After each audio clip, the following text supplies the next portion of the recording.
My name is Beau. I just wanted to share my experience I had doing the shadowing assignment. Um, I decided to shadow Ted Dawson, the sports broadcaster for the local CBS affiliate KBZK here in Bozeman, Montana. I've really enjoyed this assignment. It really helped me clear up a lot of the misconceptions I had of local broadcasters. I really wasn't sure what to expect.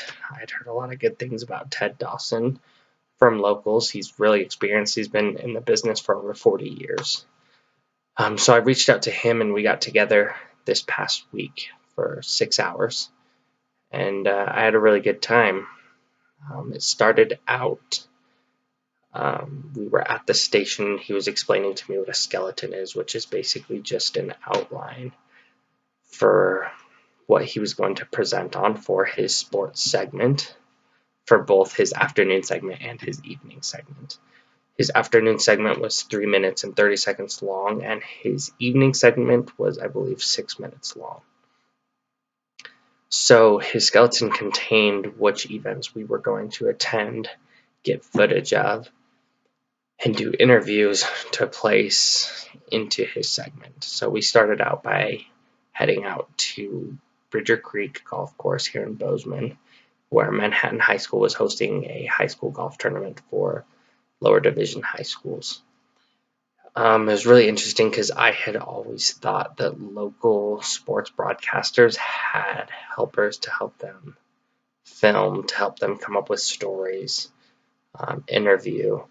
But to my surprise, Ted is actually in control and in charge of collecting all the content he needs to go towards his segment. So we took out a camera and got onto a golf cart and went and filmed some of the boys and filmed some of the girls. And we hung out for a while, waited for the score sheets to come in, and found out that, I believe his name was Connor Hansen, won the tournament, and we interviewed him, got a few shots of him putting, and Ted actually forgot his notebook, so I had to take notes for all the winners for both the boys and the girls, and then the high school teams themselves. After we got done filming for the golf tournament, we headed up to MSU Bozeman campus, where we were going to interview Janet Choate, the wife of MSU's head football coach Jeff Choate. And she actually is in charge of a really cool program called Gridiron Girls, which is for women who want to learn more about the game or participate in it themselves. It's a weekend of activities, auctions, actual football drills for women to participate in.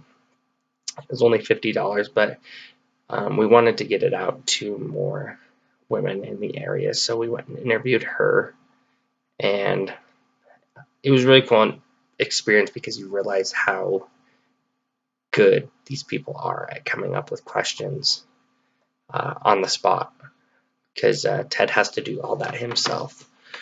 So we interviewed her, got different shots, and asked different questions. And by the time we were done with this, we actually had to skip out on going and getting video for the high school softball games going on, because his afternoon segment was at 6 o'clock. And by this time, it was probably 4 o'clock, and we had to get back to the station, edit the video, and do all that stuff. And that's also things that I didn't know that that person was in charge of doing. So we got back to the station. One of their workers that was in Butte filming track sent over some video. Ted got all of his video, looked at what he needed, chose the shots he wanted, edited them into that specific time frame that he wanted. And so, yeah, it was really impressive to see how well they perform under pressure, since they have a day to come up with this content, get back to the station, edit the video, edit their script to fit that exact time, edit the sound to match the video, and then you have to type the verbatim also, which is the word for word content of which you're going to say. And by the time we got done doing this, I think Ted only had 2 minutes to spare. So ran in the bathroom. He put on his suit top, ran out, and did the live filming of his afternoon segment.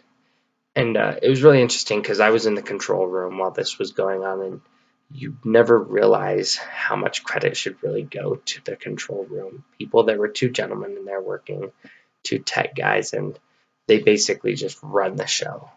They let them know when they're going on. They let them know if they're on time and how much time they're doing. They actually, one of the anchors, it wasn't Ted himself, he was the weather guy, actually messed up and ran out of time, so it went straight into commercial, and it kind of looked bad. But it makes you realize how easy it would be to mess up in that situation. But overall, it was a really great experience. It really opened my eyes, and I have a lot of respect for people who do local broadcasting. It's not really something I would want to do. There's so many deadlines. I mean, for example, Ted's segment that he did while I was there was 3 minutes and 30 seconds long. But in order to come up with all the content for that, he worked probably 9 hours. So 9 hours of work to produce a 3 minute and 30-second segment. To me, that just doesn't seem too rewarding. I guess it just takes different personalities. Ted himself stated that he loves youth, he loves local sports, and that's why he does it. He likes connecting with those people. But yeah, it's not exactly for me, but I do now have a huge respect for those people and realize how much hard work they do to relay that information to us. But overall, I've really enjoyed this assignment. I'm grateful that we were assigned it, because I think people in the public, until they really explore and look into these things, have no idea what goes into creating this news and getting it out to the public. Thank you. Bye.